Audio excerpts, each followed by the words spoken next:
Hey, everybody, and welcome to the live stream. I'm Father Roderick, and I'm happy to see you here in the chat. Some of you are watching on Facebook, others on Twitch, and some of you also on YouTube. I'm streaming from a different location. If you've watched my streams in the past, and this looked very different. The reason is I moved everything down the stairs. So this is my Hobbit corner. This is where I normally read my books. Got a rocking chair normally in this part of the house, um, but since it is pretty cold in my country right now, it's like minus six, so 6 degrees Celsius below freezing point.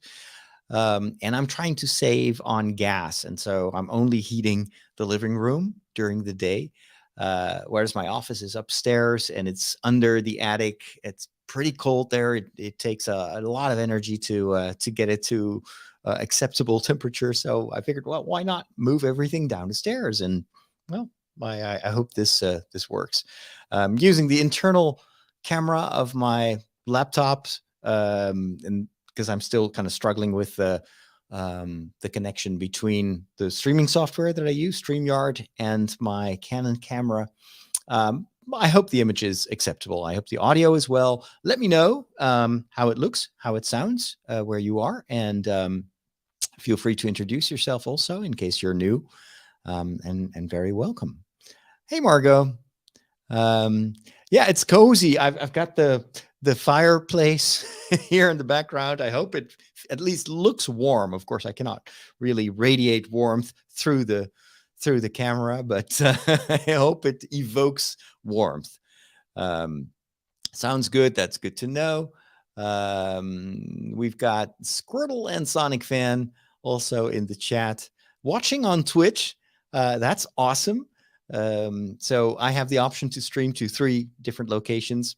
And since I'm kind of off Twitter now, normally I would stream on Twitter, but it's just not a good environment right now for me. So I figured, well, why not just stream this on Twitch as well? After all, it's a big streaming platform, and I've got a couple of you following me there as well. Uh, Bless James Gunn making the hard decisions for the best. Says R. We're going to talk about James Gunn and what he has in store for the DC shared universe. And I have some strong opinions about that. So stay tuned for that. I'm going to put on my headphones so I can hear the jingles that I'm going to play. And I'm going to take my my iPad with my show notes. That's one of the advantages of this setup. I can just hide the fact that I'm reading from an iPad, and I can use it this is why I got an iPad. It's so convenient to have a big screen and to be able to use it almost as a notepad. Love it. Can't do that on I could do that on my phone, but phones are tiny. Whereas this makes for a very good reading experience. So let me just go and resize the screen of this, and then we go here. Are these the show notes for this week? Oh yeah, there's only one last thing I wanted to add to the to the show notes. So if you give me a minute. By the way, I'm wondering what is the weather like where you live? Like here we've had 2 weeks of really cold temperatures. It's not common in this month for the weather to be this cold. Next week, thankfully, temperatures are going to go up again, up to 10 degrees Celsius. So that'll save me some money on on the heating costs. Normally we get really cold. Like people have been skating for 2 days now outside. Like when I was riding my bike to church this morning, I passed along a couple of ponds where kids were skating, and it's so rare nowadays to see that. We haven't had that in years. And if we get ice that is strong enough to skate upon, it's usually in January or February, not in December. So, but I guess the Netherlands is kind of close to the sea. It's not one of the coldest countries. I heard that there is quite a bit of snow in some parts of the U.S. So I wonder what the weather is where you live. Margot says it's above freezing here, still cold enough to feel like winter. It's cold in New Jersey. So what is cold? Is it like below freezing point or above? Hey, Anne from Manchester. I don't know about the UK, by the way. Usually it's a bit like over here. Oh, that's funny. I'm looking at a video here from my local zoo, the Arnhem Zoo, and they have this is too funny. There are two female lions, and there usually is a water pond on their terrain, and I visit almost every month. I love that zoo, and so you see these two lions. They're walking on the ice, and they're looking at this ice where normally there's water, and they're just like cats. They're like, this does not compute. What do we do? We'll just lick the ice. It's so funny. I wish I could show you that. Anyway, I was going to take a quick look at my notes here. So that would be library. There we go. It's so funny that in all these cat-like creatures, even if they're big like tigers or lions, you still see a lot of the same traits that you see in our common house cats.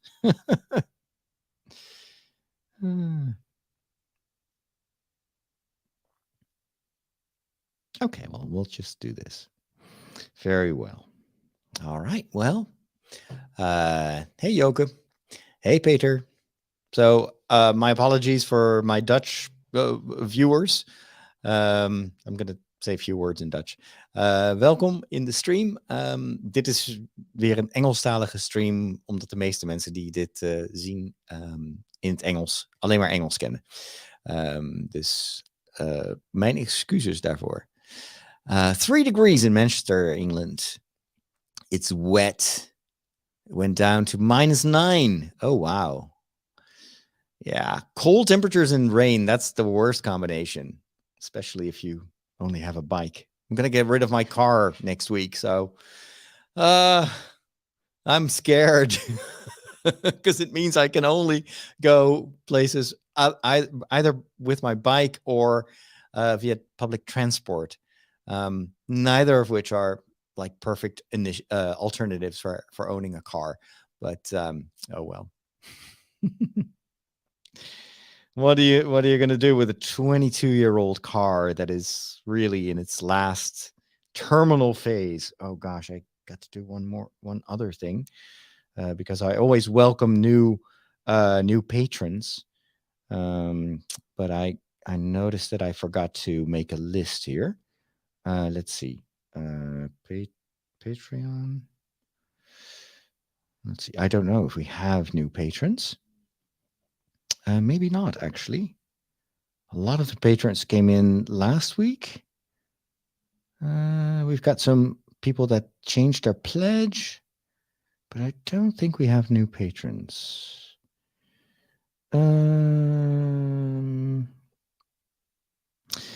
Last new patron was on December the 4th. So I probably already mentioned them last week. All right. Hey, Hammer Nation Funk. Hello, Steve. How's life in San Diego? Lions and cats have fairly similar social behavior. Tigers are more solitary. That's true. You're still alive. I am still alive. I'm not posting much on social media. And I don't actually know why. I think the whole Twitter thing and then moving to Mastodon, it kind of made me think about, so why am I on social media? What am I doing there? And I used to just post top down, like, here's a link to my new podcast. But of course, social media platforms have changed a lot. So if I post anything on Instagram, for instance, in the past, most of my followers would see what I post. Nowadays, it's not happening. Instagram, the algorithm changed so much. So it's showing me a lot of stuff, but not of my family and friends. And Facebook is even worse. I always feel like if I post something on Facebook, except for these live streams, but if I post anything, an update on Facebook, nobody sees it. It's strange. It's really weird. Twitter, same thing. Like the algorithm is picking posts that are commercially viable, but not necessarily stuff that I want to let people know. So, and Mastodon is still a bit small for me. I don't have that many followers. I'm not yet following that many people. So I'm like, what am I going to do? I'll just post stuff on YouTube and on TikTok because that's at least a place where I know that people will find my stuff. And of course, I've got the usual the usual podcast as well. Hello, Yoka. Good evening. And Zdenek is from Prague. That is wonderful. 19 degrees Fahrenheit over there. So that's pretty cold. Prague must be wonderful around Christmas time. Beautiful city. Steven also quit Twitter. Yeah. Yeah, it's sad. I'm sad to see what happens. It's almost every day there's something going on there, and it's usually not that positive. So thankfully there are alternatives, and what matters to me is I want to be in a place where I can focus on just interacting with people, having conversations. And there's just so much noise in the Twitter sphere that I just don't feel it's worth it anymore. Hey, Mike. One eye on me and one eye on soccer. Oh yeah, the soccer thing is going on. I'm not watching that because it's soccer, and I don't care that much for soccer. Plus, there's this whole thing about Qatar and the human rights issues there. So I'm not really that much motivated to watch the soccer stuff. But hey, to each his own. I'm happy I left Twitter before all the chaos happened, says Squirtle and Sonic fan. Yeah. Oh, well, I haven't closed my accounts. So because I don't want like anyone else taking my Twitter name and then start posting, pretending to be me. But apparently not even that is going to protect my my handle there, because if you don't post, then over time they'll just take your account from you. At least that's what Elon Musk seems to infer. So we'll see. Maybe at one point it doesn't matter anymore because everybody has flocked to some other place. This is what happened in the past with other platforms as well. There's so many social platforms that seemed like the place to be for everyone, and then within the span of a year, sometimes everybody would have flocked elsewhere. I guess it's kind of what birds do. So Twitter should know. Anyway, let's get the show off the ground, because it's 5:45 and I haven't had dinner yet, so I'm still running on a bowl of pho that I made, or actually pho, I should say pho. And it's, I love pho, but it's a little low on calories and on energy. So before I run out of juice, let's get the show going. This is going to be one of the last shows of the year because Christmas is around the corner. And I'm going to take a winter break for the first time since forever. So anyway, let's get going. Of course, it would be useful to try out the audio. There we go.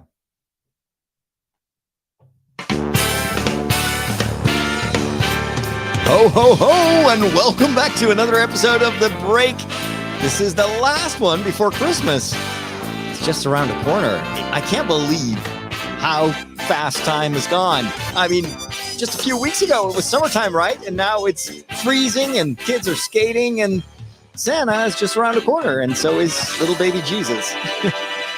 This episode is brought to you thanks to my patrons and thanks to their monthly support. I can keep all this available for everyone and free of advertisements. And I need your help to keep doing that also in 2023. So if you are able to support me in my mission, if you like what I do and you want to help me to continue it, I only live on Patreon donations.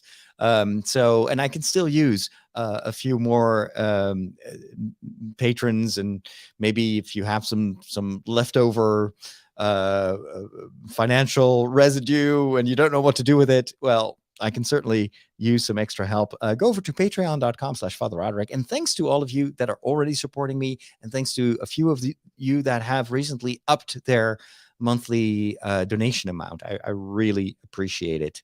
Again, I couldn't do this without you. Do you know what's going on? This is what's happening in your world.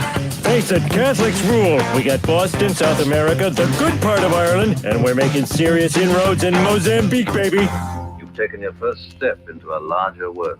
We've had very, very cold, wintry temperatures, very appropriate for this time of the year, but pretty uncommon for the Netherlands. Usually the month of December is more wet than it is snowy, but we had some snow and we have a lot of ice right now. Well, maybe not right now because I'm recording this in the evening, but earlier today, almost all the kids in the Netherlands were ice skating. They were on the ice. This is a big thing in the Netherlands. Every kid learns how to skate.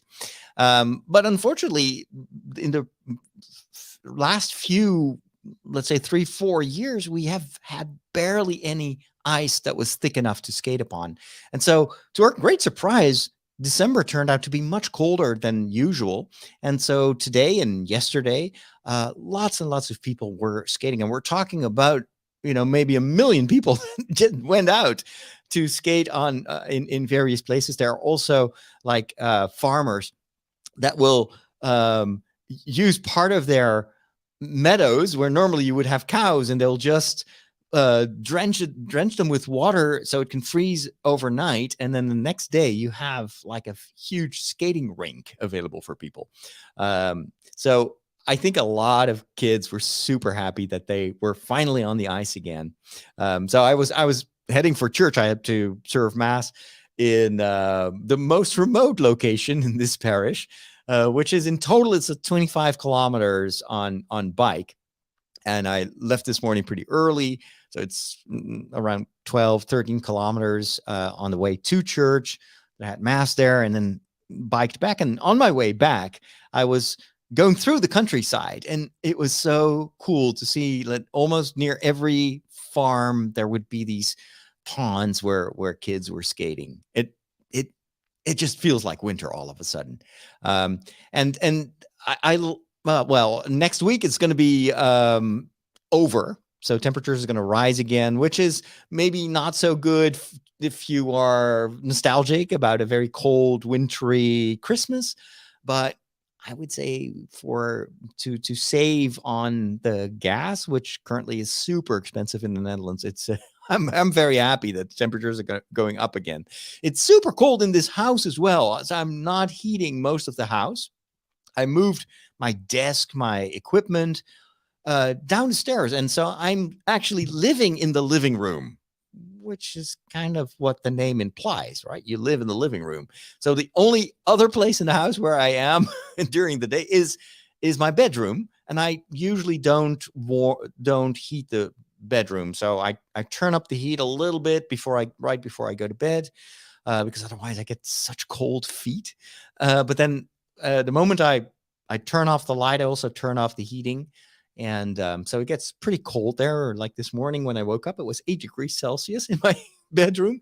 But it's so funny that I actually sleep a lot better now that it's super cold in my bedroom. The hallway is also extremely cold. It's like 8-9 degrees. That's doesn't get any warmer.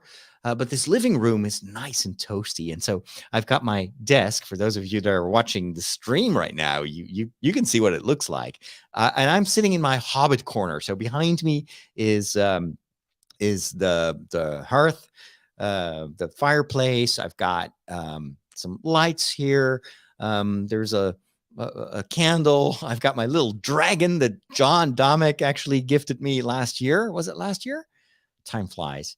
and it has an inscription. So it is a little miniature dragon. This one, a little brown dragon, and then he's sitting on a rock, and there's an inscription on the rock that says, "Home is where your dragon is." Right? Let me take a look. Yeah, home is where my dragon is. So dragon base. I love it. And this is I call this my Hobbit corner, because I always wanted to have a little corner somewhere in my house where it would feel a bit like Bilbo Baggins' Shire dwelling, with a fireplace. And normally I have a rocking chair, but since I moved my podcast equipment here, I moved the rocking chair out of the way. But this is where I love to read my books. And I read a ton of books. I'm almost done with my reading challenge. So I still have about 3 books to read, I think. And I will review some of the books that I read this past week later on in this show. But let's first talk about movies and TV shows. How do you not like movies?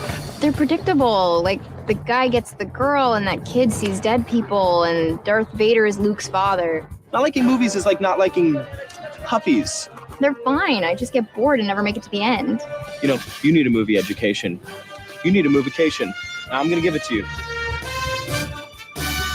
All right. So what's going on with the DC universe right now? It's such a mess ever since Warner and HBO and is it Discovery? They all blended together in this new global entity. They started to make so many changes. The most noticeable were actually with HBO Max, which has just launched in the Netherlands.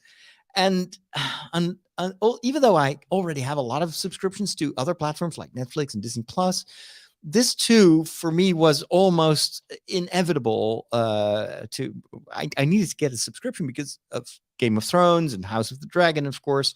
But also Warner, which is part of HBO Max, has all the Harry Potter stuff on there. And well, Harry Potter is also one of the big franchises that I want to keep an eye on. And so I just subscribed to HBO Max, and then they started with these announcements that, well, actually, we're going to take away a lot of the shows that were part of the reason that I subscribed to HBO Max. So they're going to rename it. Apparently, it's going to be called Max next year. I don't think they worked out, because that's obviously a very common name. So I guess with trademarks and stuff, they will probably have to pay some people a lot of money. And it's not even certain that the stuff that is right now on HBO Max will be there next year when they make the changes. One of the things that they're going to remove, or maybe they're already removing it, is Westworld, which I have not seen except for the first season, which I thought was amazing. I'm a huge fan of the whole concept. Of course, it's based on the original movie Westworld, which is about basically like a theme park for adults where you can do anything you want. And because everyone so you can live out your fantasy, you can live in this Western world. And so you've got cowboys and Indians, and it's all kind of the classic tropes of the old Western movies. But in this theme park, this futuristic theme park, all the cowboys are robots. They're androids. And so you can shoot them and then they will be repaired during the night, and everything resets the next day. And it turns it's like a parable in a certain way. It's a warning against our consumerist mentality and the cruelty of humans when there are no consequences to your actions. And the whole place turns into hell, basically. It's horrible. Which I think, I've got some thoughts about that, because I think that's what happens if there are no consequences for your actions. Look, if there weren't any judges, if there were no prisons, if there were no rules and regulations to abide to, and consequences if you don't, then our societies would turn into complete chaos and mayhem. As an aside, I think this is actually one of the big risks for Twitter and the way things are going, because Elon Musk is a free speech absolutist. That's what he calls himself. But so he got rid of a lot of the rules, And then he instituted a couple of new ones, but he is also making the rules himself. But it's very arbitrary. If there's something he doesn't like, then he just comes up with a new rule, and so it becomes this really unpredictable environment. And well, the results are not good, at least from what I can perceive. It feels like a lot of people are misbehaving much worse than they were, and Twitter has always been a bit of a nasty place where there's a lot of hatred going on, and it's never been a very positive environment in well, at least in my experience. So rules and regulations are necessary to protect the good, and so in Westworld. You see what happens if you don't have rules or consequences. And then what's so cool about the story is the androids become sentient. They become self-aware, and they start playing the game and making new rules, which has tremendous consequences for the humans that were paying a lot of money to be in that world without consequences. And so all of a sudden there's a reckoning, and they become the hunted instead of the hunters.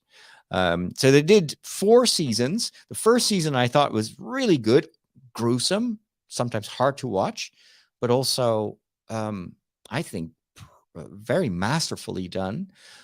Second season, I had just started to watch the second season, first episode. So I can't say much about that. Apparently the second and the third season were not that good. And then the fourth season was a return to form. But now, before they are able to wrap up the entire story, they've announced that not only is the show canceled, but they're going to take it off HBO Max, and they want to put it on some free channel, ad-supported free channel, something like what Hulu is doing in the United States. So this is kind of the same thing that Paramount did with Star Trek, where every European Star Trek fan was watching Discovery on Netflix, because Netflix had the rights to Discovery. And then, like a few days before the new season would start, they all of a sudden pulled it off Netflix, and then we couldn't watch it because Paramount was not available here in this part of the world. And so it took them more than a year to finally get their act together, and they launched Sky Plus, which is a combination of a number of streaming services, among which Paramount. And now we can still not watch Discovery because they only have Strange New Worlds. It's just a mess. And now Warner is doing the same thing with HBO. I've got a bad feeling about this, and it's frustrating because I want to see how it ends, and I want stories, especially big, high-profile series like Westworld. I want the creators to have the opportunity to wrap up the story, and otherwise you get all these loose ends. And well, our modern networks are full of these unfinished masterpieces. And it's just because, well, you know what, didn't get enough traction in the first few months, and so we just pulled it and we canceled it.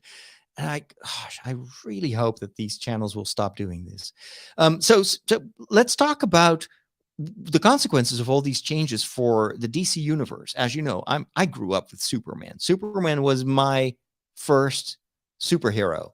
We didn't have Marvel in the Netherlands when I was young. I vaguely remember Spider-Man, but it was a fringe thing. We couldn't get any comics. So the comics that I used to buy from my weekly allowance, they were all either like European comic books or Superman. I loved to read Superman stories. So I would buy just a few issues because I didn't have much money to spend, only like 50 cents per week. I think that was my weekly allowance. So I would save up and I would buy one issue, or one how do you call that, one part. And of course, in all these American superhero comic book series, these stories went on and on and on, and so every week you were supposed to buy the next part of the story. But of course I didn't have money for that. So I remember that I had a few partial stories with Superman, and then I would continue to draw the adventures myself. So I would continue because I loved drawing. And so since I didn't have money to buy the real thing, I would just make my own Superman stories. And had this like very thin paper that I would put on top of the original comic, and I would just draw over it. And because of course, it's pretty complicated stuff to draw for a kid, but I was so eager to live in that universe where a simple journalist could actually turn into Superman in a few seconds and save the world. I wanted to be Superman as well. I would love to. At that time, I thought one of the coolest thing to be able to do was to be able to fly like Superman. And so, for me, Superman has always been very special. I loved, obviously, like the first Superman with Reeves playing Superman. And then, well, the sequels were kind of diminishing returns. And then for a whole lot of years, we didn't get any Superman anymore. And then the superhero genre started to become popular thanks to Marvel. And I started to really enjoy the Marvel universe, but I was super late to the game. I was in seminary when that all started. And I remember seeing the first ad for the first X-Men movie, on a railway station. And I was like, oh, so we get superhero movies now? I was so excited. And then of course, the rest is history. And then DC also started to see the, the advantages of building on their catalog to do something like what Marvel was doing. And probably they were thinking, doing what Marvel does, making a lot of money with our superheroes. And so we saw the return of Superman, and we got a few like standalone movies. And then, of course, everything with Batman started to really strike a chord with the fans. And the Batman movies were dark, very different from anything we'd seen in the Superman stories. But it was very appropriate at the time. I think people really latched on to that kind of more serious tone, especially because it was a big contrast with what Marvel was doing with their DCU, or not DCU, at their Marvel universe, the MCU, which most of the time struck a lighter tone. There was more humor in it. It was also a bit more popcorny. That sounds wrong. It's more like popcorn movies. Whereas with Batman, they really went dark, especially because the previous Batmans, there were like 4 Batman movies. They were so goofy and weird, especially the last one with Arnold Schwarzenegger. But then the new Batman, the Dark Knight series, it was all of a sudden like, wow, this is something we've never seen before. And so there are a lot of people, a lot of DC fans that loved how that universe started to expand and how different it was from what Marvel was doing. And so we got a lot of movies with Batman, and then later on they brought back, of course, Man of Steel, and then Batman versus Superman, and then Wonder Woman all surprised everyone. And the first movie was excellent. And then, is this finally coming together? Are we going to get this consistent universe? It felt like, and then Aquaman was a huge hit. I didn't particularly care for that movie, but it did very well at the box office. And then, of course, they got the Justice League, and that Justice League movie just, again, didn't really work that well. There was a lot of stuff going on behind the scenes. And then ultimately, just last year, we got the Snyder cut, which was the original vision of the Justice League movie, almost completely redone and re-edited by Snyder. And then people were hoping that would be the beginning of the Snyderverse, that Warner would continue in that direction. And that's where the changes started to affect the plans. So just a few weeks ago, I was shocked to learn that Henry Cavill had bowed out of The Witcher. He had already finished filming the upcoming season 3 of The Witcher, which is I think a great television series based on the original Witcher novels and also the video games. And Henry Cavill, I think, was so good in that role. I think he nailed it. And I just couldn't imagine anyone else playing The Witcher. And then all of a sudden, Henry Cavill was like, "Yeah, I'm out. Someone else is going to play The Witcher in season 4." I was like, "Why? Why would you do that? It's so successful. It's really your thing. You made that series a success because Henry Cavill himself is a huge fan of The Witcher, and so he played it with. I think it's just it's like Viggo Mortensen playing Aragorn. You cannot imagine someone else taking on that role. Viggo is Aragorn, and in the same way, for me at least, Cavill was The Witcher, and I say was because then a few a few days or just a very short time afterwards, he said, "Well, this is what's going to happen next for me. I'm going to be back as Superman." And then I was like, "Wow, that is so! I'm so happy. Finally, Superman is going to return to the big screen." And I was like, "Why? Why do we get all these spin-off television series like Superman and Lois?" Which I tried to watch, and I was like, "Oh no, don't do this. Don't do these cheap television series." Superman is one of the biggest superheroes in comic book history. He deserves theatrical releases, and so I was like, "Okay, Cavill is back on board. They must have a plan. It's all coming together." And Henry Cavill himself was super excited about this because he too had been. You remember the whole brouhaha about his appearance in Justice League with the horrible CGI because, well, the whole mustache drama.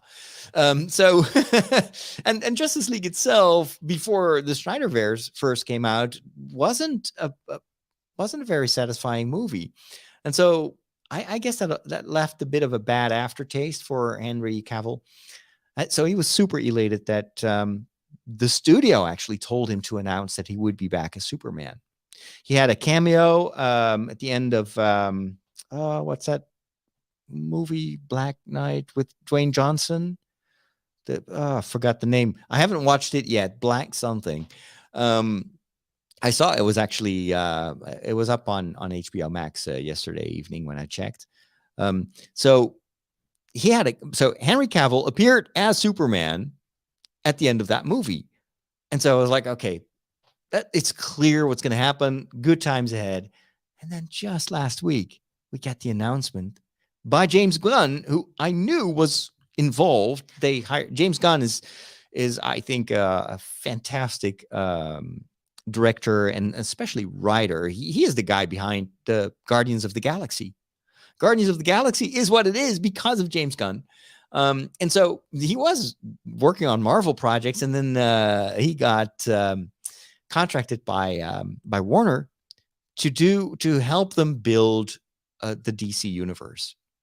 And so, like everyone else, I was expecting them to build upon what they had already done with the Snyderverse. And then James Gunn told every one of us that no, we're not going to continue with Henry Cavill. We're not going to continue with the Snyderverse. In fact, yeah, Superman is my next big project, and it's going to be a theatrical movie, but it will be a younger Superman. We're going to go back in time to the early days of Superman when he's working. He's in his first years at the, what is it? Not the Daily Bugle, but whatever newspaper Superman is where Clark Kent works for. And so we're going to recast the role. And then they had a face-to-face meeting with Henry Cavill. And then afterwards, Henry Cavill himself had to announce that, yeah, he's out. And they, yeah, as always in kind of these official statements, they say, and we have been exploring other projects for me to be involved in, but it's not going to be Superman. And I don't think it's going to be anything substantial. It's just a thing that they say to keep face, but it's for everyone who liked the Snyderverse and what they did with the Dark Knight and with Man of Steel and the Justice League. It's not going to happen. And then Patty Jenkins, who was already at work for working on Wonder Woman 3, which, according to the rumors, was actually one of the reasons that her Rogue Squadron Star Wars movie was shelved and no longer in development, in active development. She also got the word that Wonder Woman 3 is not going to happen, which, based on the lackluster box office results of Wonder Woman 2 is probably a smart thing to do, because it wasn't a good movie. I mean, I liked it, but it was long and it just didn't work. A lot of the stuff that they tried didn't work for me. I have to say, for me, but so I'm not that sad that we won't get to see another Wonder Woman movie. But you can imagine that a lot of DC fans are mad now, and because we know what we have, and we know that at least some of these movies were really good. We don't know what we're going to get.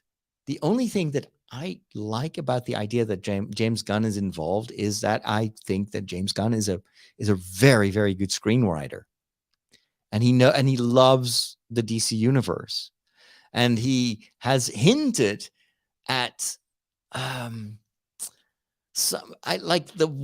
few of the most classic comic book incarnations of the DC superhero world. So it seems to imply that he wants to be inspired by the stories of the golden age of the DC superheroes. So I think it's mostly stuff that appeared, was published around the year 2000 and like the years after that. But those stories were very different from the Snyderverse. It's not as dark. It's serious, but it's definitely not the Marvel type of story, but it's more colorful, I have to say, compared to what they did with the Dark Knight. So that gives me hope. And I'm thinking recasting, if they are going to do a reboot, then yeah, please recast. Get us some new talents, some younger actors, because that's, I think, one of the flaws of the Marvel universe is that they just kept on and on and on, bringing back the same actors over and over again. And at one point, it felt a bit redundant, and these movies start to look the same. And it felt like every other new character that they introduced just didn't get the same exposure as the original, people of the original superheroes like Iron Man and Black Widow and the Hulk and stuff. So hopefully James Gunn can do a fresh reboot, bring back some of that levity. If you want to do something different from the Snyderverse, then by all means bring back the humor and the colors. I love the DC universe because of its colors. A lot of these Batman movies were almost black and white at one point. So, but I want smart adult stories and not just popcorn stuff. So I'm careful. How do you say that? I'm carefully optimistic about but it's mostly because of what James Gunn did with Guardians of the Galaxy. But I can imagine this is a big disappointment for DC fans. Anyway, it doesn't mean that the Snyderverse, by the way, is not completely gone, because also in the DC universe, they have this multiverse. So they can always maintain that, well, none of that is gone. It's just in a different version of the universe, which seems to be all the rage right now. Let's hope they never do that with Star Wars. I don't want a multiverse in Star Wars. But the future of Star Wars is also a big question mark. Where do they go after Andor? Because Andor has been both a disappointment for Lucasfilm and Disney and a blessing and a huge success. Let me explain. So Andor, if you haven't seen it, won't spoil it, but you have to go watch it because it's unique. We have never had a series and a story like Andor. It's masterfully written. It is brilliantly acted, and it has a very different tone of voice than anything else in Star Wars. It brings Star Wars to the next level and really tries to tell an adult story. It shows how much you can do with an established multi-billion-dollar merchandise or franchise, and not merchandise, because they're Andor is just one of those rare Star Wars incarnations that doesn't lend itself very well to the toy industry. So we didn't get a lot of Andor merch, but we got a fantastic story. And even though, and this is the disappointment for Disney and for Lucasfilm, and even maybe also for Gilroy, who wrote and directed part of Andor, it didn't get numbers. So it was not the big success on Disney Plus. It didn't generate new subscriptions. And of course, we never get to see the real numbers because Disney doesn't share that information. But Tony Gilroy himself has said in an interview that it surprised him. He thought it was going to be the other way around. He thought that it would get this massive instant audience on Disney Plus because all the other television series based on the Star Wars universe had been super successful and brought in huge numbers.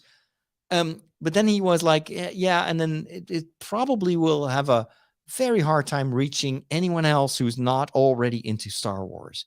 Whereas that's actually where he comes from. He wasn't a Star Wars fan. He didn't know Star Wars very well. So he wanted to do something with Star Wars that would appeal to a much broader audience than just Star Wars fans. And so he expected that to be an uphill battle. And he said the thing that surprised everyone, including Disney, was the total opposite. It didn't get big numbers, but it got massive critical acclaim. It was such a success with people who would never touch Star Wars, even with a stick, would never get anywhere close. But through word of mouth, more and more people are starting to watch and appreciate Andor. And then maybe as a gateway drug that would actually introduce them also to the genius of the whole Star Wars galaxy and the storytelling that Star Wars represents. But the question, of course, is this enough for Disney? Because Disney is a company that wants to make money. And so are they going to continue to explore what's possible to do in the same vein of what Tony Gilroy did? And I think Tony Gilroy made Star Wars believable to a lot of non-Star Wars fans and gave me, as an old Star Wars fan, a lot of reason to be proud of this universe and proud of the storytelling.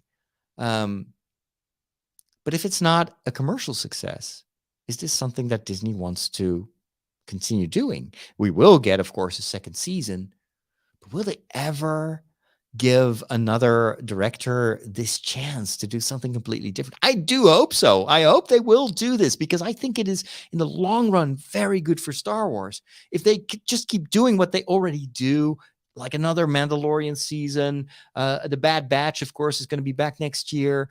We will get some, maybe there will be another Obi-Wan season.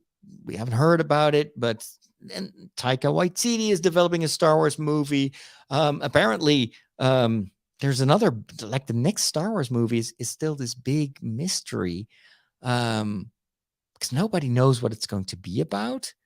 And then Patty Jenkins apparently is back also with her Rogue Squadron. I guess that now that Wonder Woman 3 has been shelved, she can now refocus on Rogue Squadron. So all of a sudden, after almost a year hearing anything about Rogue Squadron, all of a sudden Patty Jenkins is saying in interviews like, oh yeah, but no, that was never canceled. Actually, I'm still actively working on this, as if that is just a spur of the moment thing that she said in an interview. Of course not.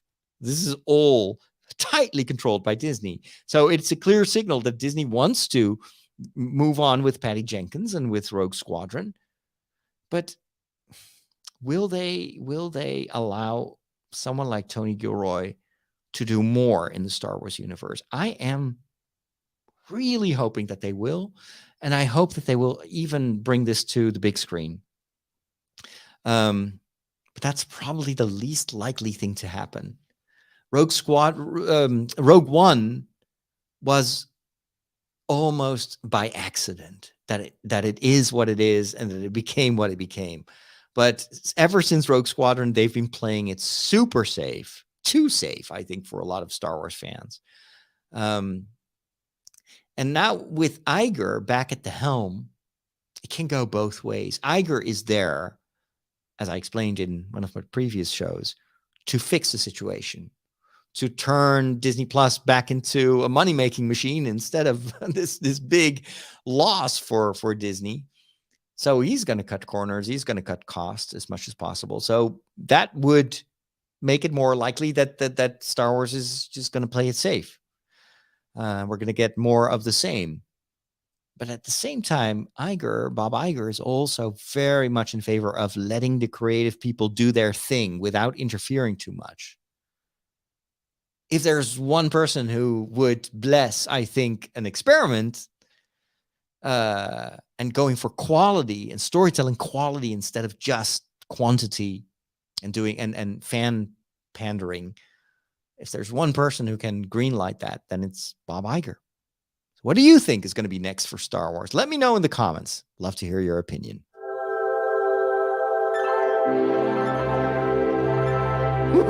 Catholics rock!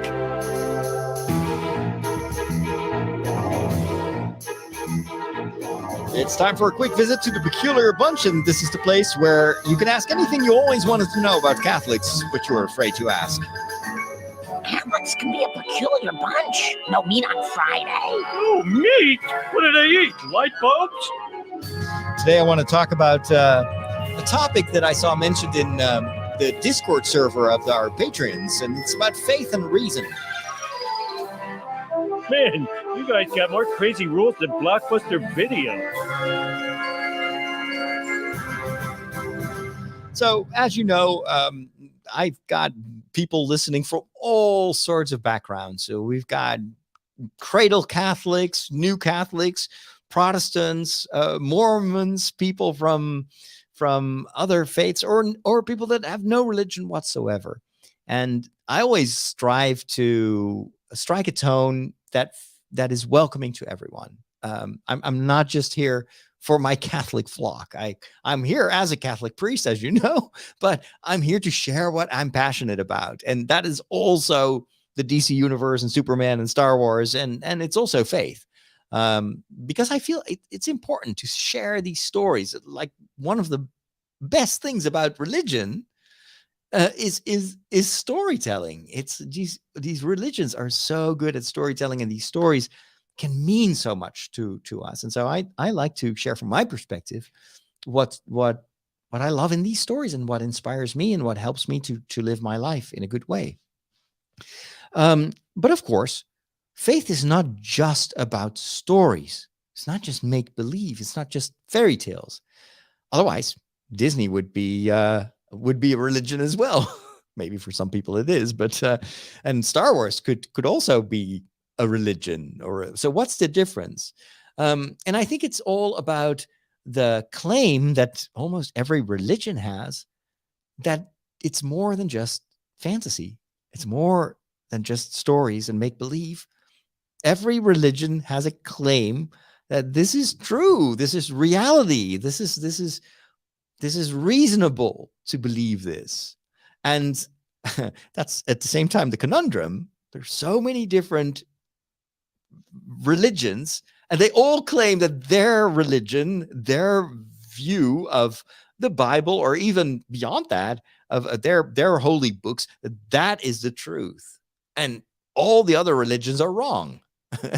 Every religion has that claim or that pretension. That's the difference with Disney or the DC universe or Marvel, because everybody involved in that type of storytelling knows it's just storytelling.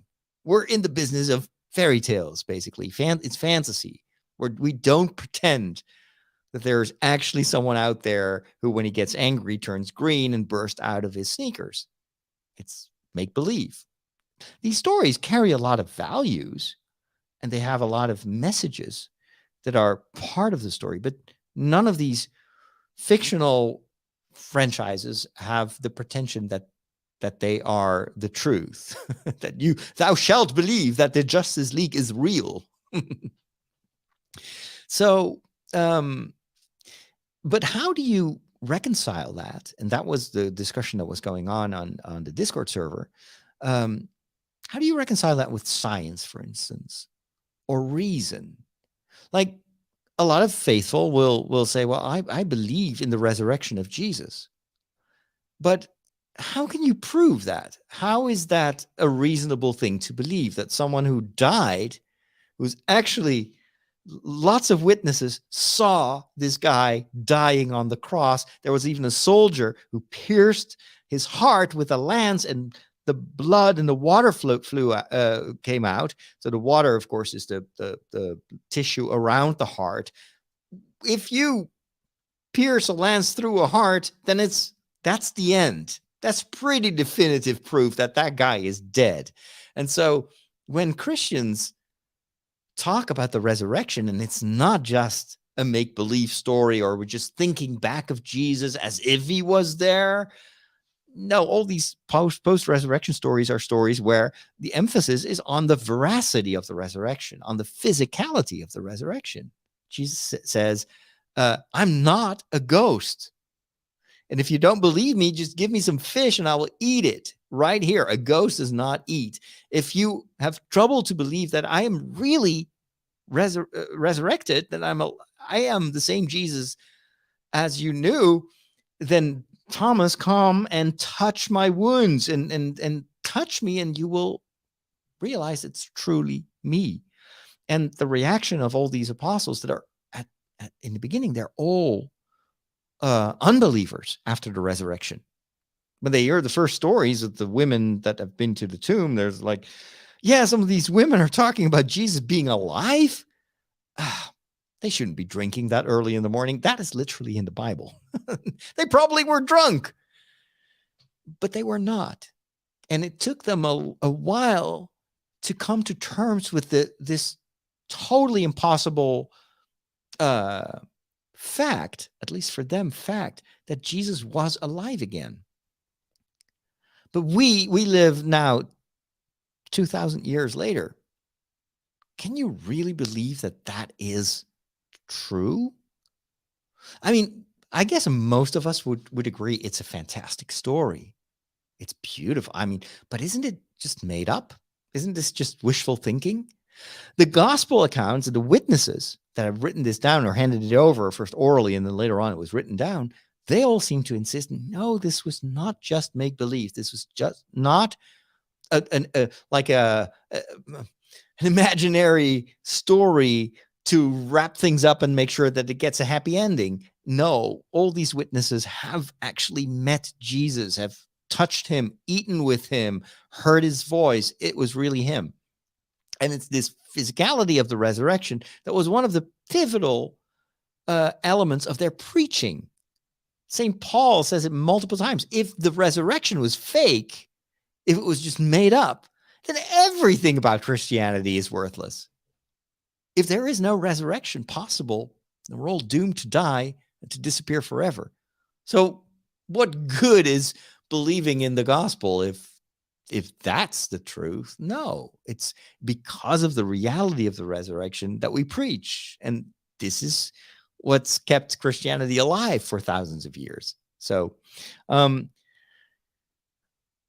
think we can all agree that you can look at Christianity and at the Bible as a collection of amazing stories, and stories with, just like any other good story, has a message. It inspires me.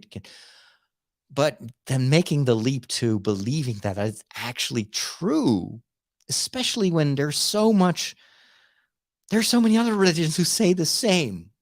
And we tend to become very, very careful when we hear from different sides. Well, no, you have to believe me. No, you have to believe us. They are wrong. No, they are wrong. Well, you know what? What if they're all wrong? That's actually the most comfortable position to take as an intellectual. It's like, it's probably, all these religions have similar elements. And so It's probably just something that our brain does, right? It's just our prefrontal cortex that makes up these stories. We're very good at connecting the dots, and then whatever we can't connect, we'll just make it up ourselves. But here's what I think.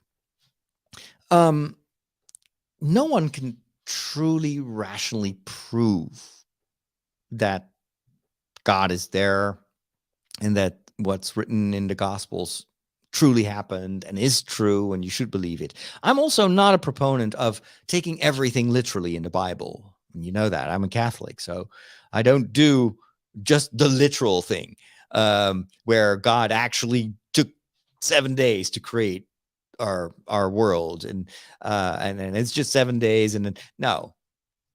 A lot of all these different books in the Bible have been written in different times by different people, and there's a lot of the cultural sensitivities that resonate in these stories.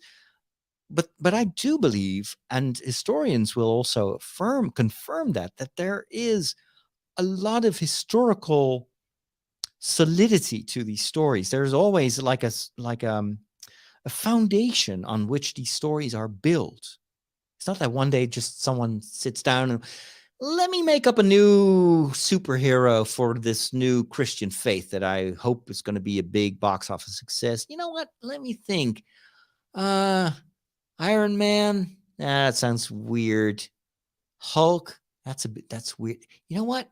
Jesus, that's a cool name. Let's do this. Jesus guy and origin story, bitten by a spider. No. Let's see. He worked as a carpenter. That's a good origin story. And then we'll just we'll introduce a couple of superhero stuff like multiplication of the bread, and then some miracles, and then you know what? What's going to be the ultimate battle? Of course, it's the battle with death, and he's going to vanquish death. And then the last story, the last big box office success is going to be him raising from the dead. That's not the way these stories were written. These stories stem from an encounter with an historical figure, and historians are all in agreement that Jesus was a real person. And even a lot of the stories in the Old Testament, where it's much older than of course the accounts of the gospel, a lot of the historical events are there and are undisputed by historians. It's just the way that we're written down is in story form, and so it's not always a literal account of what happened, but it is an interpretation of history. But it doesn't mean that it's completely fictional. So that's the first thing I would like to say. There are good reasons to believe that the Bible, both Old Testament and New Testament, that these stories are in fact founded on historical events, but they are stories. So there's more subtext, there's more meaning that is added, more interpretation, more, you could say, divine inspiration that is added to the way in which we hear these stories. But it's like the interpretation of a good composer, a good director of an orchestra. He will take the original score by the composer and will add new layers to that music. That's kind of how I look at Bible stories, and also at the traditional interpretation of these Bible stories. But what about reason? Is it reasonable to believe? I would say maybe not, if you consider reason to be just something that the empirical sciences can claim, like a mathematician can prove that 1 + 1 is 2. A physician, a chemist, they can measure, they can do experiments, they can repeat it, and then the more you have the same result, the more likely it is that's actually what's happening, and this is how it works. But I do believe it's reasonable to believe, in the sense that if you, for instance, I believe literally in the resurrection of Jesus. I don't think it's just a fairy tale. And I agree with St. Paul. If it were a fairy tale, yeah, it's a good story, but then, what's the point?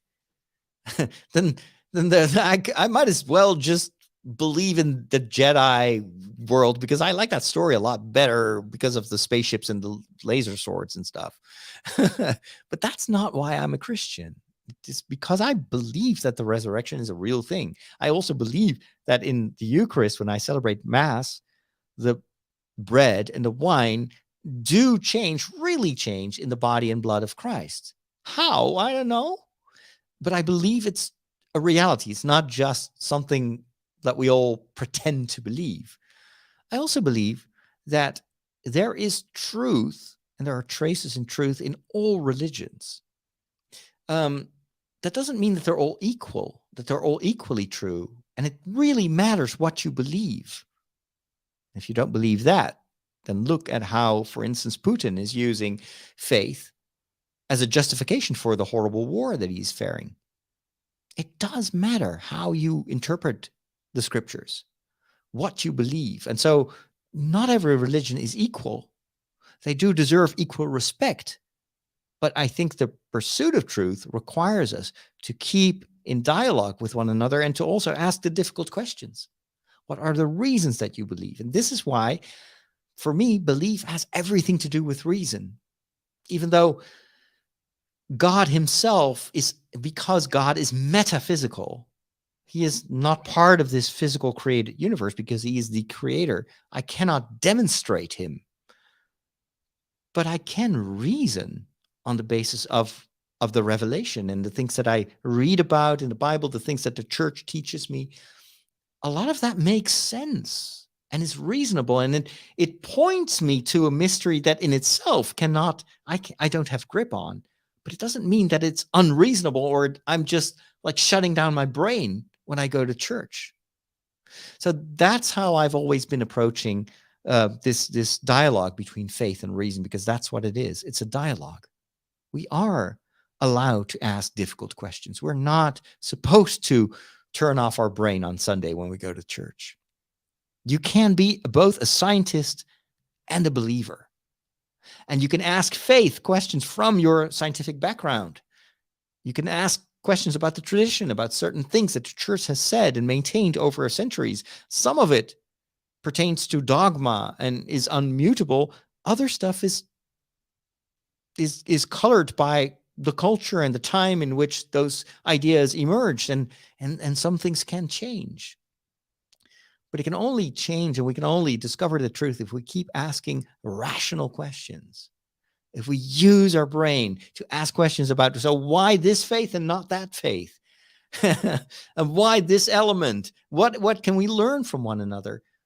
As a Catholic, I don't have any trouble with all these different religions that all have their claim to truth, because they do contain elements of truth, because every religion, I think, is inspired by this almost genetic sense that there must be more than just a physical world, and that there has to be a creator, there has to be a deity, a God. And so, but as a Christian and as a Catholic, I believe that actually that God came to meet us and became man. That's what we celebrate at Christmas.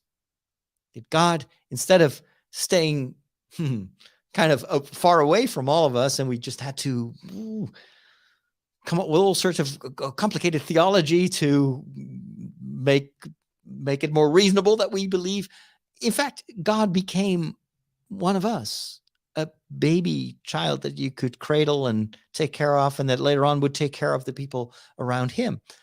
And it's someone who said, you want to know who God is? Look at me, touch me. I'm really here with you, and I will never forsake you. I will never abandon you. For me, that the reason why I believe is a person.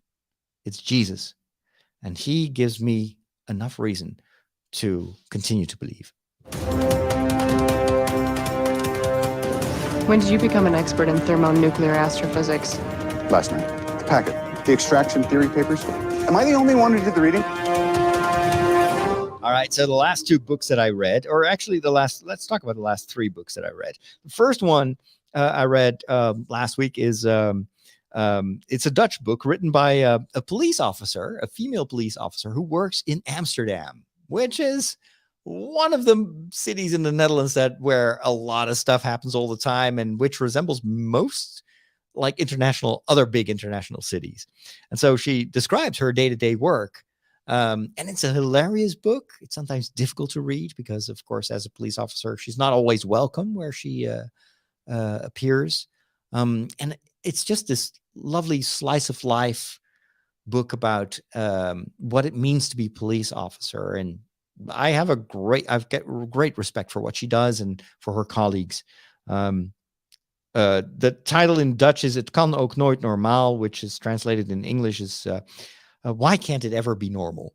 Why can things never be normal? Which is kind of what she experiences on a day-to-day basis in Amsterdam. Second book that I read is written by Israel van Dorsten, who is a name you probably have never heard of if you're not Dutch. But if you live in the Netherlands, it may ring a bell, especially if you hear the title of the book, which is Wij waren, ik ben weg uit Ruinerwold.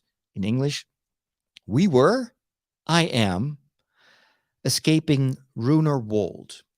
This was a huge story, I think 2 years ago, where out of nowhere, this young man is discovered walking around in a tiny village in the north of the country, telling people that he has escaped a farm where he and his brothers and sisters have been locked up for their entire life. Nobody knew that they existed. Their father is a self-proclaimed religious guru who sent his 3 older kids to school and then started to realize that, well, if he is the Redeemer, and he proclaimed himself to be like the much better than Jesus. Actually, he at one point started to believe that Jesus was a fraud, and he was the Redeemer. Then, well, if he's the Redeemer, then why send your kids to school? And so he got a number of other kids, and he didn't even tell the world that they existed, and he kept them locked up at his farm with his wife, and he taught them himself. And this book tells the story of one of these kids who, when I think he was like 20, when he, for the first time in his life, jumped over the fence and sought help and went to contact the police. And in this book, he describes his life. The beliefs, the first half of the book is he describes the faith of his father and how his father had created this entire religious fanatic world in which he was the center of the universe, in which he forced his wife to channel spirits for him. And so their mother, I think, was also psychologically so much influenced and brainwashed, and maybe also psychologically ill, that she suffered of multiple personality syndrome. And some of the kids also, because they too were at one point instituted as mediums for that spiritual world that his father created, they too start to suffer from multiple personality disorder, which, of course, if you're a kid and you see all of a sudden your mother like starting to behave like someone completely different, speaking with a different voice, which is all part of the syndrome. And I don't think that's the official term anymore, but it's like, I forgot how they call it nowadays. But anyway, these kids for most of their life, actually, because they didn't have any comparison, they didn't have any knowledge of the outside world except for the books that they were allowed to read. They just took it for granted. And so they even never thought of escaping. And so, and the second half of the book is about how he actually, bit by bit, started to discover that there was a whole world outside of the farm. And he got, by accident, connected to the internet, started to read Wikipedia at night without his father knowing and learning. And then more and more, he started to use this is also about reason and faith. He started to reason and to think, and it didn't make sense. What he was reading about science, about the outside world did not at all match this illogical religious world of his father. And so through rational thinking and critical thinking, he started to realize that the world in which he lived was wrong. But it took him years and years to finally dare to escape. And then, of course, the rest of the family was freed. And the book ends on a very sad tone, because the three youngest kids continue to take care of their father. Their father got a stroke even before the kids were liberated. And so he has aphasia. And the judge ruled that he was unable to be judged. So he was freed because he couldn't defend himself. And then the three younger kids continued to take care of him. Isn't that the saddest thing ever? He still has a hold on these three younger kids. The older kids all kind of went through their awakening, and every child reacted in a different way. And you would think that all these kids were super messed up. But I was so amazed and also actually in awe of how Israel writes down this story, and how much he has thought about what happened, and how mild he is in his own about his parents and about what happened, and how normal he actually turned out to be. It's a fascinating story, very hard to read at times, because a lot of the sectarian traits are not just the domain of religious disturbed people like his father.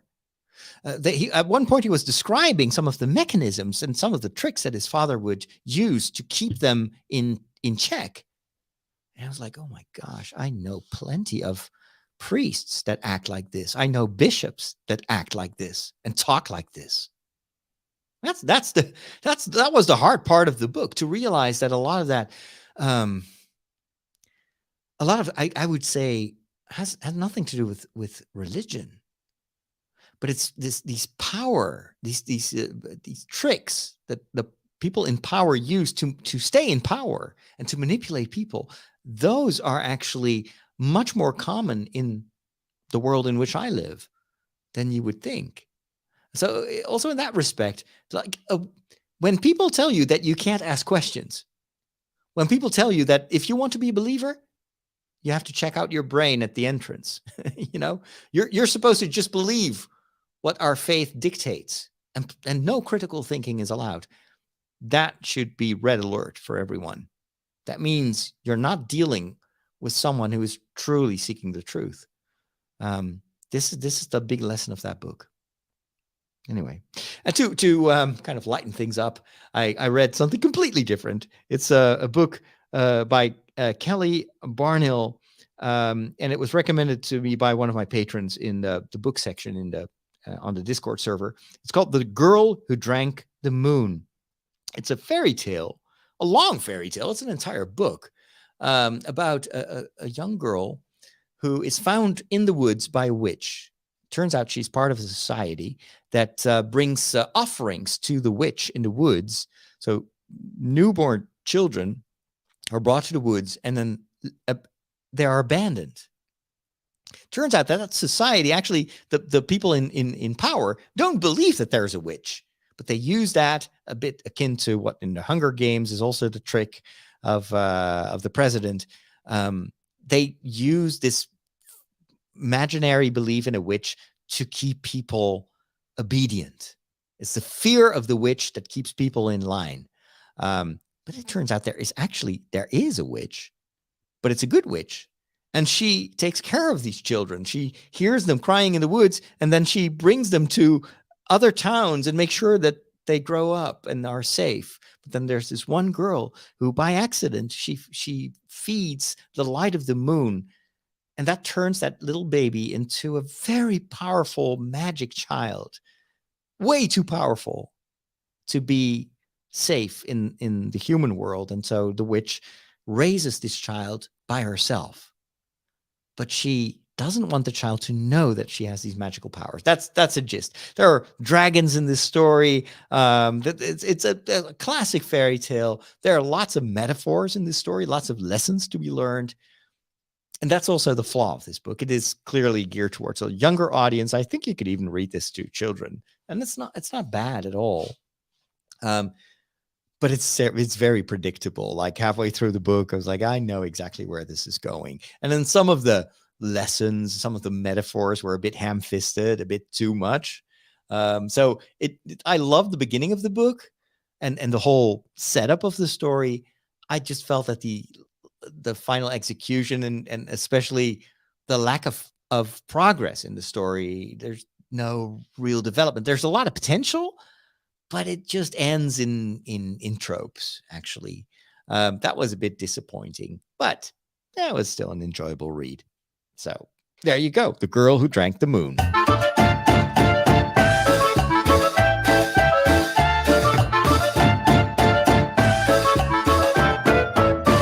Hey, I am learning a lot of new recipes, and you will never guess where I learned these recipes. Who teaches me how to cook? It's a rat. And it is the rat from Ratatouille, the Pixar movie, now owned by Disney, of course. Or was it a Disney movie? No, I think it was a Pixar movie. And this rat is teaching me how to cook inside a video game. If you've listened to The Walk, which is my other podcast, just look for The Walk with Father Roderick. I talk about Dreamlight Valley, which is a video game pretty similar to Animal Crossing, Nintendo's Animal Crossing, where you walk around in this magical kingdom. And the problem is everybody, all the characters, all the Disney characters that you encounter have memory loss. Turns out there was some kind of bad magical spell. And so you have to help them find their memories. One of these characters in Dreamlight Valley is the rat from Ratatouille. And he has a kitchen. And once you help him build his kitchen and open his restaurant again, he lets you cook in his kitchen. And all the characters come to eat there, and you have to cook for them. It's one of the many, many things you can do in Dreamlight Valley. It's all very grindy, and it's not very challenging, but that's kind of what I like to play because I can actually check out my brain when I play video games. And I can just like go into the zone. And so, but the funny thing is, so you have all these recipes, you have to figure out, you find ingredients, you have to grow your ingredients, and then you have to combine them to cook. The thing is, the recipes that you cook are actually based on those ingredients. And so I'm cooking stuff that I've never actually prepared myself. And so I'm looking up, so what is the real life equivalent of this recipe? Because, of course, in the game, you only need like 3 or 4 ingredients. And in some cases, well, if you want to prepare the real recipe, you need a little bit more than that. Except for, of course, the Italian cuisine. Because as you know, good Italian food only has a few ingredients. And so the other day in Dreamlight Valley, I was cooking a pasta arrabbiata. And it only had 3 ingredients: chili pepper, tomato, and wheat. Wheat, of course, for the pasta, tomato for the sauce, and then chili pepper. Well, you know what? You don't need much more. Maybe a little bit of olive oil and, of course, salt and pepper. Some pecorino cheese if you want to. But it doesn't take much to create a nice pasta arrabbiata. And so in the show notes, I will include a link to a YouTube video, which is really great. Because if you just Google pasta arrabbiata, arrabbiata means angry pasta. And it's called that way because you put the chili flakes in it. And so it's pretty spicy. And that's one of the reasons I like to make it. But if you just Google the recipe, you will come across a ton of non-Italian recipes or variants where they just add so much stuff that most Italians would start to projectile vomit probably. That's the issue with the internet. There's so many American cooking programs and cooking websites, and they add cream and capers and all this extra stuff and loads of cheese. Whereas the Italian cuisine is usually super simple. A few good quality ingredients is all you need. So the video I will link to in the show notes brings you to a real Italian guy who is doing these. I love his cooking videos. And he shows you the authentic recipe. Follow that. and let me know how you like it. We are on the cutting edge of technology. Wow. Well, what does that mean? Let's plug it in. It's going to say, hey, I see you plugged in a new device, and it's going to load in the appropriate drivers. You'll notice that this scanner built, whoa. Well, all your technology stuff, it just ends in disaster. But there is one more thing. So I am very much enjoying my video games, but as you know, I also love to play games with real people in real life. And so that's every once in a while I get together with a couple of friends and we play board games. Actually, the parochial vicar, Eric Roseman, who's now also a priest, he introduced me to a couple of friends of his, and we play board games. And Veronique and her husband, who are also patrons, they sometimes invite us to play board games with them, and it's so much fun. I love these evenings where you're just sitting around a table and you play board games. And I love the storytelling board games where there's a story and you're on a quest together with the rest. And so those kind of communal games where you play against the rules of the game or the story of the game, you try to find the solution or whatever. That is the genre that I like the most. That is derived from maybe you could say the how do you say that? The dinosaur version of these games is Dungeons and Dragons. And if you've seen Stranger Things, that is a huge aspect of the story. These kids are playing Dungeons and Dragons, which you can just play with a couple of dice, pen and paper, and that's all you need. And most of the story is told by the dungeon master, who is introducing you into a fictional world, and you are part of a group of explorers and adventurers who go down into those dungeons and try to find the treasure and defeat the creatures, the monsters in those dungeons. And you need the dice to determine the outcome of the battles that you wage. There's much more to the game, of course, because everyone can build his or her own fictional character. And so these characters have their own traits and specialties, and some of them are hunters and have a bow and arrow. Others are mages, wizards. And so the idea is you create your own character, and then you come together under the tutelage of a dungeon master who will then lead you through the game. It doesn't always have to be about dungeons. It can be any fictional world, because it's the theater of the mind. You don't even need a board game. You don't have to buy anything for it. It's just this. It's all imaginary, and it's all about the story. Well, why am I talking about this here in the technology section? It is because yesterday, I'm recording this on Sunday. On Saturday, I had my very first ever Dungeons and Dragons session. And Steve was guiding us through. He's a very experienced, lifelong dungeon master. And he's also a patron. He's also part of our community, longtime listener to the podcast. And he had been looking forward to doing this for months. We've been talking about this almost a year ago for the first time. And so there is a section on the Discord server for the patrons that also like to learn how to play Dungeons and Dragons. Some of them have played it in the past. The thing is, it's very hard to find people in your physical neighborhood who play Dungeons and Dragons, but because it's all imaginary, you can play this online. You just need a chat room, right? And this is where the technology enters the story. Steve told us about this app or this service that you can use to keep track of everything that happens. So it allows you to have a cloud version of your character. If you roll the dice, you don't need to have physical dice. You just click a button and actually 3D dice will roll over your screen. That sort of stuff. It is really cool. And I'm looking it up right now. So what I loved, why doesn't this have like a title page? Because I want to tell you. So the service is called D&D Beyond. And it's both available as an app, also as a website. It's free. You can use it, and it's fully functional. You don't have to. It's not limited because it's free. They make their money because they sell these digital guides. So it's also a publisher. And if your entire Dungeons and Dragons system is in their cloud, of course you use their service, and so they can advertise to you. That's how they make their money. But it's a really cool and for me indispensable tool to play Dungeons and Dragons.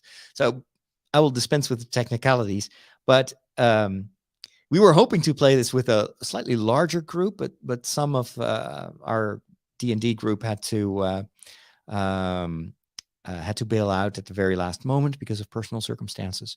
But we ended up playing this with John Domick, and Inge Lotz, and me, and Steve. And we did a 1-day campaign. So it's called a one shot. And Steve had written the entire story himself, and it was awesome.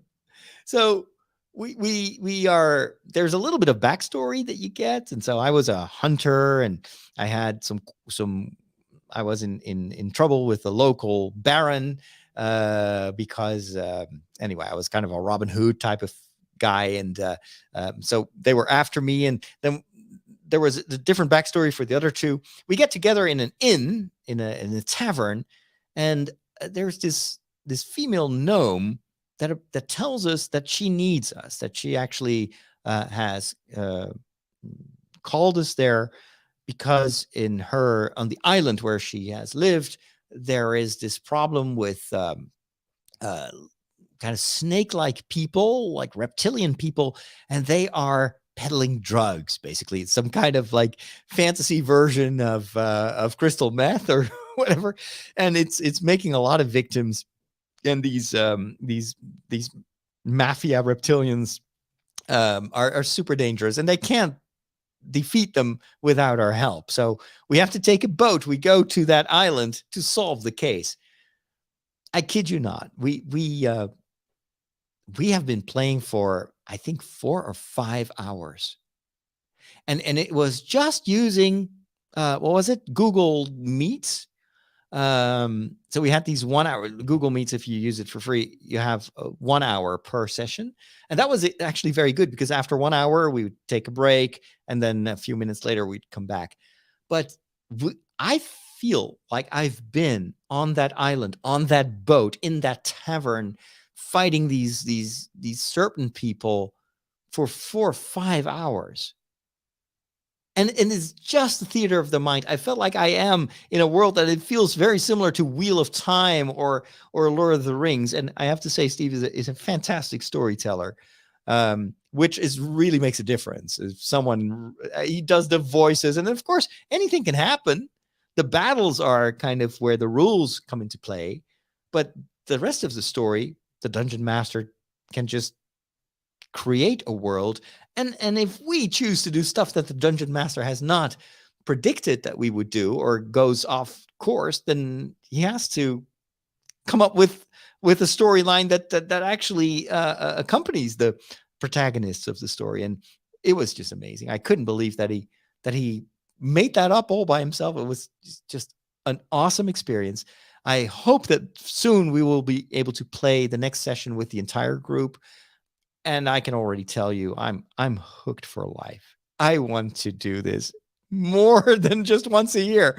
So if any one of you is interested in Dungeons and Dragons, or maybe already is playing Dungeons and Dragons, this may be an additional reason for you to join the Discord server by becoming a patron, because I really hope that we can continue to build a thriving D&D community within our Patreon community. It was a ton of fun. And Steve, thank you so much for all the work and all the time that you put into bringing us this experience. It was amazing. And with that, we've come to the end of the show, the last one before Christmas. I'm going to take a break after Christmas, by the way. I'm pre-recording a few episodes, so I don't leave you completely without new content. But I'm going to take a few weeks off. It's been a very busy, intense year for me on multiple levels. And I was talking with the board the other day, and they told me, why don't you just take a break? Your show is called The Break. You never take a break. And, the people will be there when you're back. But it's good for the quality of the work that you do to sometimes just not work. I haven't ever taken a winter break as far as I remember. So I'm planning on doing that, and a lot of podcasters and YouTubers actually do the same. So I'll be offline for a couple of weeks. So still do the shows until the end of the year, and then just going to be on a short winter break. And of course, I probably won't be able to stop myself from sharing some of that on social media as well. But that will all be bonus stuff. So have a very good final preparation for Christmas. And we'll talk soon for the Christmas episode of The Break. Thanks for listening. Thanks for the privilege of your time. God bless.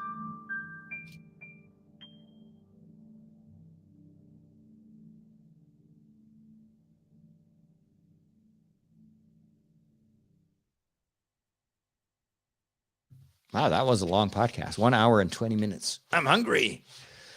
All righty.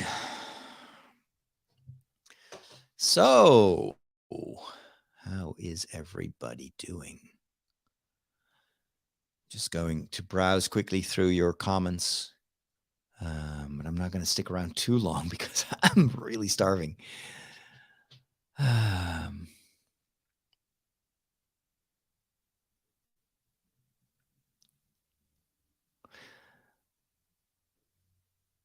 Elon Musk is the only one who's allowed absolute free speech. Yeah, it's free speech for him, for people that like him and that he likes.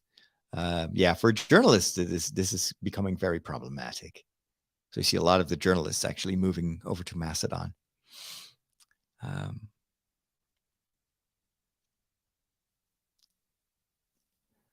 And it's just not a good experience.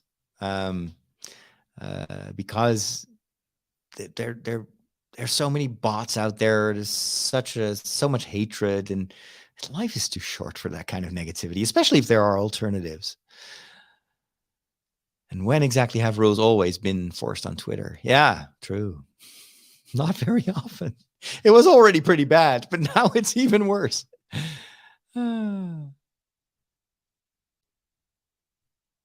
Popcorny should be a word. Black Adam. That's that. Thank you, Black Adam. I was like, it was Black Knight, Black something, Black Adam. The Daily Planet. Yeah, Daily Planet, Daily Bugle. It's confusing. Apparently, Henry Cavill wants to do Warhammer 4K. Yeah, maybe. I've never played the game either. Daniel is also upset that James Gunn will reboot the DCEU. Yeah, Man of Steel 2 would have been wonderful. But well, let's hope. Let's hope he will surprise us. If there's one thing that is needed, I think, is something consistent for a couple of years. I've always felt that even with Warner, with the Wizarding World, same problem. Just all over the place. There doesn't seem to be anyone in charge. So who knows?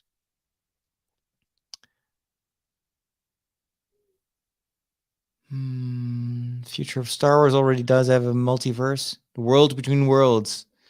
It's introduced in Star Wars Rebels. I know, but still, I hope they're not going that way, because it makes everything so futile and it lowers the stakes, I think. But I hope that they will not do that. I don't think they are. Andor wasn't marketed well. That's true too. I think that Disney has a problem with marketing.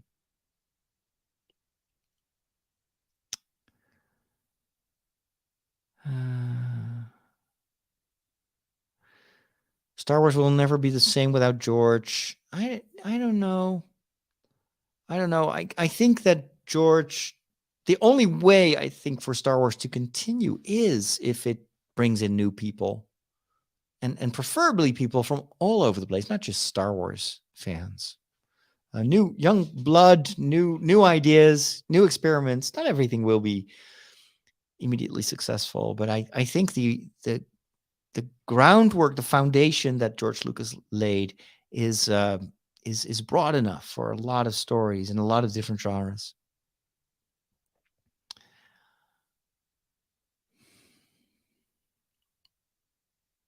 The musical layers, yeah, that's not my own idea about the biblical layering. That was one of my philosophy professors who introduced that idea, and I always liked that analogy.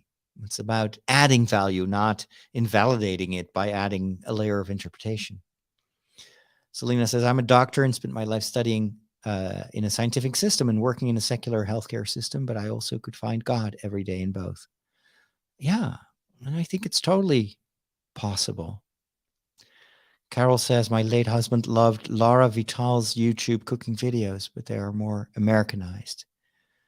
Yeah, I mean, I'm not against American interpretations of classic recipes. It's just that what I like about the Italian cuisine is its simplicity. And I've eaten multiple times at Olive Garden, which is a huge so-called Italian restaurant. I know that many Americans don't eat at at Olive Garden, but some of the stuff that I've eaten there still haunts me in my nightmares. I'll leave it at that. That's some. I have more stories to tell there, but oh my gosh, yeah, I prefer just simple food and normal quantities. All right, I got it. I'm getting hungry. I'm gonna make my. I'm gonna make a. No, I'm not gonna make a pasta arrabbiata. It's Sunday. I think I'm gonna do French fries. Just because I can. It's Sunday. Hey, Kara, have a wonderful day over there in Santa Barbara. Glad the sun is shining where you live. We'll talk soon for the Christmas episode of The Break, probably sometime next week before Christmas, and then I'm going to take a break. Talk to you all later. Bye. Oh, don't forget to like and to subscribe. Thanks.